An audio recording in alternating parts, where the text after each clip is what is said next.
it all week long. Take advantage of today because things start to go downhill tomorrow. Yeah. And we'll ring in the new year on the cold side. Did you take your Christmas lights down? I did not. I was surprised. I took mine lights down and there was maybe you had a helper. Couple of my neighbors taking it down. There's my little girl Harper. She was all excited to help me with the Christmas lights there. Was. As again, it was beautiful out there. I even mowed my grass as the perennial rye was loving this warmer weather here the last couple of weeks and the moisture. 60 degrees. You can see a high temperature here in Oklahoma City, some low to mid 60s elsewhere.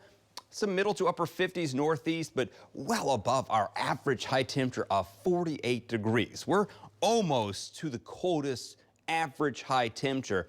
That comes in the next couple of weeks as we head into January. And just like the calendar or the climatology suggest, typically we get colder as we get to January and the beginning of February.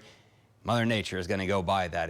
Again, we've been talking about, if you've watched me on social media, I've been talking about the last couple of weeks. So starting to see that step down progression, and it'll eventually arrive here in the next week or two. So even here this evening, take advantage of it.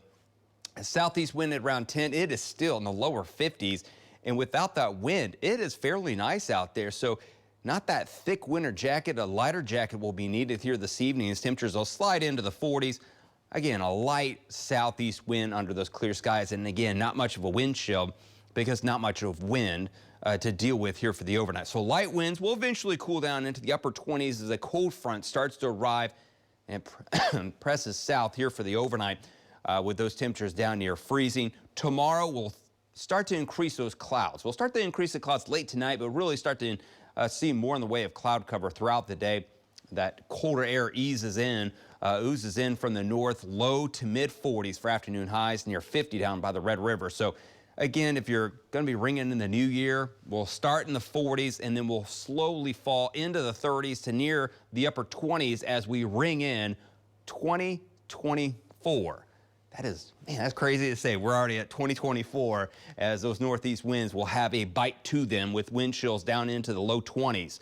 As we head towards New Year's Day, 30s, 40s, a little bit more cloud cover in northern half of the state, so they'll stay in the 30s, elsewhere in the 40s. So again, a dry front right now, but there's a storm.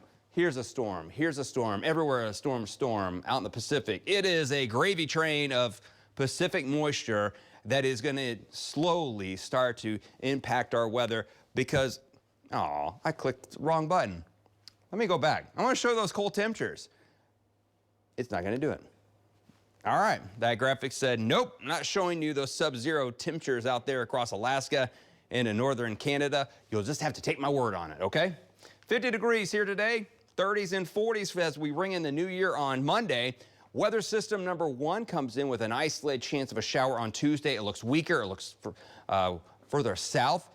System number 2, some data has it to the south, some to the north. Overall, mainly rain with it. And then system number 3, that'll come in about a week from Monday. That could bring in the colder air as we head towards next week. Temperatures into the 40s this week. Slight chance of rain Tuesday, Friday into Saturday, but a little chilly, but no true Arctic air over the next